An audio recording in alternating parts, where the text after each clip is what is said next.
मार्च 3 रे चंद्रग्रहण। तो चंद्रग्रहण कौन यह किपर हुए आमर हिंदू शास्त्र अनुसार और धार्मिक नीति अनुसार जिते बड़े समुद्र मंथन होता तार अमृत पान करने राहु देवता मान सहित मिसी जाते छलना कर ए संपर्क में सूर्य और चंद्र जापारे से विष्णु को सूचना देले। विष्णु तंकर सुदर्शन चक्र द्वारा राहु मस्तक को छिन्न कले। अल्प परिमाण कहले भी चलो अमृत पान करते तेणु से अमर हो गले मस्तक छिन्न कर भी एवं से चंद्र सूर्य उपर राग थिला जेहेतु से विष्णु को सूचना देते तेणु से कौन करती ना राहु जिते बड़े चंद्र को ग्रास करती से चंद्रग्रहण हुए।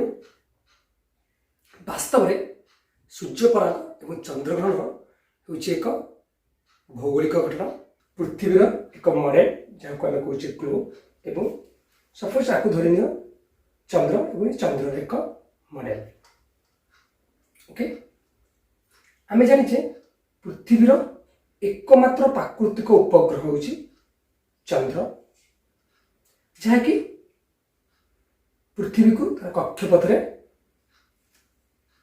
घूर्णन करे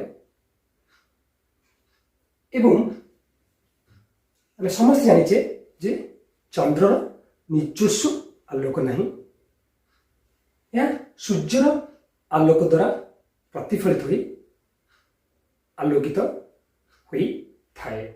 वर्तमान आम देखा क्यों भौगोलिक कारण जो चंद्रग्रहण हो मुख्यतः सूर्य पृथ्वी और चंद्र अवस्थिति उपर डिपेंड करे। देखा क्यों भाव सूर्य पृथ्वी और चंद्र अवस्थिति हेले चंद्रग्रहण होई थाए। यहाँ हूँ सूर्य जेते बेले सूर्य पृथ्वी एवं चंद्र एक सरल रेखार अवस्थान करे सेतेबेले चंद्रग्रहण हुए। किपरि सूर्यंकर किरण क्या ना पृथ्वी उपर पड़े किंतु चंद्र उपर डायरेक्ट पड़ पारे नहीं।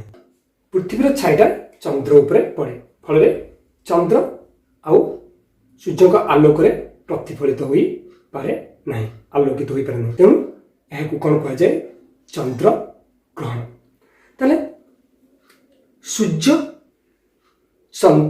पृथ्वी और चंद्र जो एक सरलरेखार अवस्थान करती प्रायतः ना पूर्णिमा तिथि हुए ताहले तो आम मन गोटे प्रश्न आसब जे प्रति पूर्णिमा चंद्रग्रहण हो किंतु प्रति पूर्णिमा चंद्रग्रहण हुए नहीं कौन पाई ना चंद्र जो कक्षपथ में पृथ्वी को घूर्णन करे से कक्षपथ पृथ्वीर कक्षपथ सहित 5 डिग्री ढली कर थाए से प्रति पूर्णिमा तिथि चंद्रग्रहण हुए नहीं। चंद्रग्रहण 3 प्रकार एक रोचे पूर्ण चंद्रग्रहण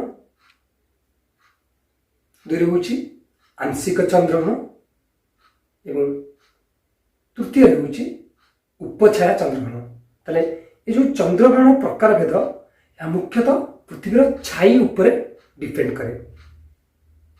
पृथ्वीर छाई हूँ 2 प्रकार गोटे गाढ़ छाई एवं आउ गोटे हूँ हल्का छाई जहाँ को कहे आम पेनुम्ब्रा।